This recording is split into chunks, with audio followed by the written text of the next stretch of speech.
വിവിധ ആവശ്യങ്ങൾ ഉന്നയിച്ച് സംസ്ഥാനത്തെ സർക്കാർ മെഡിക്കൽ കോളേജുകളിലെ ഡോക്ടർമാർ ഇന്ന് പണിമുടക്കും. OP അടക്കമുള്ളവ ബഹിഷ്കരിച്ചാണ് സമരം. ശമ്പള കുടിശ്ശിക വിതരണം ചെയ്യാത്തതിലും പുതിയ നിയമനങ്ങൾ നടക്കാത്തതിലും പ്രതിഷേധിച്ചിട്ടാണ് പണിമുടക്ക്. ദിസ്നയുണ്ട്. ദിസ്ന, ഇന്ന് സാധാരണക്കാർ വലയുമോ? കാരണം സാധാരണക്കാരെ സംബന്ധിച്ചിടത്തോളം ഡോക്ടർമാരുടെ പണിമുടക്ക് മെഡിക്കൽ കോളേജുകളിലേക്ക് അവർ അവരുടെ ആശ്രയ കേന്ദ്രമാണ്. അവിടേക്ക് പണിമുടക്ക് എന്ന് പറയുമ്പോൾ അവരെ സംബന്ധിച്ചിടത്തോളം വല്ലാത്ത ദുരിതമാണ് സമ്മാനിക്കുക. എങ്ങനെയാണ് ഇന്നത്തെ ഒരു സാഹചര്യം?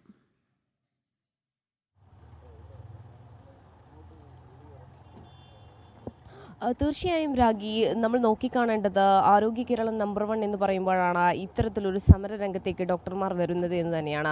കഴിഞ്ഞ ഒരു ഇടവേളയ്ക്ക് ശേഷമാണ് ഇത്തരത്തിൽ അടുപ്പിച്ച് പ്രതിഷേധവുമായി ഡോക്ടർമാർ വരുന്നത്. പക്ഷേ യാതൊരു തരത്തിലുള്ള നടപടിക്കും സർക്കാർ തയ്യാറാകുന്നില്ല എന്ന് തന്നെയാണ്. അവർ മുന്നോട്ട് വയ്ക്കുന്ന ആവശ്യങ്ങളൊന്നും തന്നെ അംഗീകരിക്കാത്തൊരു സാഹചര്യത്തിലേക്ക് സർക്കാർ പോകുന്നു എന്ന് തന്നെയാണ് നമുക്ക് മനസ്സിലാക്കാൻ സാധിക്കുന്നത്. അതായത് ശമ്പള വിതരണ കുടിശ്ശിക ഉൾപ്പെടെയുള്ള കാര്യങ്ങൾ ഉന്നയിച്ചുകൊണ്ടാണ് ഇത്തരത്തിൽ ഡോക്ടർമാർ സമരം നടത്തുന്നത്. OP ഓപ്പറേഷൻ തിയേറ്ററുകൾ ഉൾപ്പെടെ ബഹിഷ്കരിച്ചുകൊണ്ടാണ് ഇന്ന് അതിന്റെ പ്രതീകമായ ഒരു പണിമുടക്ക് നടത്തുന്നത് എന്ന് തന്നെയാണ് ഇതിന്റെ ഭാരവാഹികൾ അറിയിച്ചിട്ടുള്ളത്.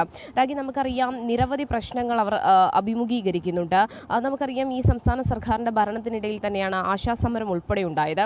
അതോടൊപ്പം തന്നെ ഡോക്ടർമാർ അടിക്കടി സമരം നടത്തുന്നു. പക്ഷേ ഈ സമരത്തിനൊന്നും തന്നെ യാതൊരു തരത്തിലുള്ള പരിഹാരം കണ്ടെത്താൻ സാധിക്കുന്നില്ല എന്ന് തന്നെയാണ്. ധനമന്ത്രിയുമായി ഉൾപ്പെടെ ആരോഗ്യമന്ത്രി കൂടിക്കാഴ്ച നടത്തി എന്ന് തന്നെയാണ് വ്യക്തമാക്കിയത്. പക്ഷേ എന്നിട്ട് പോലും യാതൊരു തരത്തിലുള്ള ഇവരുടെ ശമ്പള വിതരണ കുടിശ്ശികയുമായി ബന്ധപ്പെട്ട് യാതൊരു തരത്തിലുള്ള പരിഹാരം കണ്ടെത്താൻ കഴിഞ്ഞിട്ടില്ല എന്നത് തന്നെയാണ്. എന്തായാലും ഈ ഭാരവാഹികൾ, അതായത് നഴ്സസ് അസോസിയേഷൻ ഉൾപ്പെടെ ധനമന്ത്രിയെ കാണുവാനുള്ള ഒരു ശ്രമം നടത്തിയെങ്കിലും യാതൊരു തരത്തിലുള്ള നടപടിയും ഉണ്ടായിട്ടില്ല. ഈ ആരോഗ്യമന്ത്രിയോ ധനമന്ത്രിയോ ഇവരുമായി കൂടിക്കാഴ്ചയ്ക്ക് വിളിച്ചു ചേർത്തിട്ടുമില്ല എന്നത് തന്നെയാണ്. എന്തായാലും വലിയ രീതിയിൽ വ്യാപകമായ പ്രതിഷേധമുയരുന്നു. വരും ദിവസങ്ങളിൽ യാതൊരു തരത്തിലുള്ള പരിഹാരവും ഉണ്ടായില്ലെങ്കിൽ തുടർച്ചയായ സമരരംഗത്ത് ഇരിക്കുമെന്ന് തന്നെയാണ് ഇവർ പറയുന്നത്. കഴിഞ്ഞ ദിവസങ്ങളിലും, അതായത് കഴിഞ്ഞ മാസങ്ങളിലൊക്കെ തന്നെയും സമാനമായ രീതിയിൽ OP ബഹിഷ്കരിച്ചൊക്കെ തന്നെയും സമരം നടത്തിയത് നമ്മൾ കണ്ടതാണ്. അതോടൊപ്പം തന്നെയും തിരുവനന്തപുരം മെഡിക്കൽ കോളേജിനെ കുറിച്ച് പറയുകയാണെങ്കിൽ അടിസ്ഥാനപരമായി ഡോക്ടർമാരുടെ കുറവ് വലിയ രീതിയിൽ സാധാരണക്കാരായ രോഗികളെ അലട്ടുന്നു എന്ന് തന്നെയാണ്. നമുക്കറിയാം ചികിത്സാ പിഴവുകളുടെ ഒക്കെ തന്നെയും ആരോപണം ഉണ്ടാകുന്നു. പക്ഷേ അതിലൊന്നും തന്നെ ആരോഗ്യമന്ത്രി പ്രത്യക്ഷത്തിൽ പ്രതികരിക്കുവാൻ തയ്യാറാവുന്നില്ല എന്ന് തന്നെയാണ്.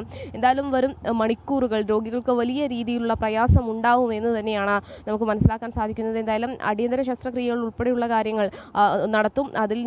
അതിനെയൊക്കെ തന്നെയും ഈ സമരത്തിൽ നിന്ന് ഒഴിവാക്കിയിട്ടുണ്ട് എന്ന് തന്നെയാണ് ഇവർ അറിയിച്ചിട്ടുള്ളത്. പക്ഷേ OP ഉൾപ്പെടെയുള്ള ബഹിഷ്കരണങ്ങൾ, ക്ലാസുകൾ ബഹിഷ്കരിച്ചുകൊണ്ടുള്ള ഒരു സമരത്തിലേക്ക് തന്നെയാണ് ഡോക്ടേഴ്സ് കടന്നിരിക്കുന്നത്. രാഖി, വിവിധ ആവശ്യങ്ങൾ ഉന്നയിച്ച് സംസ്ഥാനത്തെ സർക്കാർ മെഡിക്കൽ കോളേജുകളിലെ ഡോക്ടർമാർ ഇന്ന് പണിമുടക്കുകയാണ്. OP അടക്കമുള്ളവ ബഹിഷ്കരിച്ചിട്ടാണ് സമരം എന്നുള്ളതാണ്. ദിസ്ന സുരേഷാണ് വാർത്തയുടെ വിശദാംശങ്ങൾ തിരുവനന്തപുരത്ത് നിന്ന് നൽകിയത്.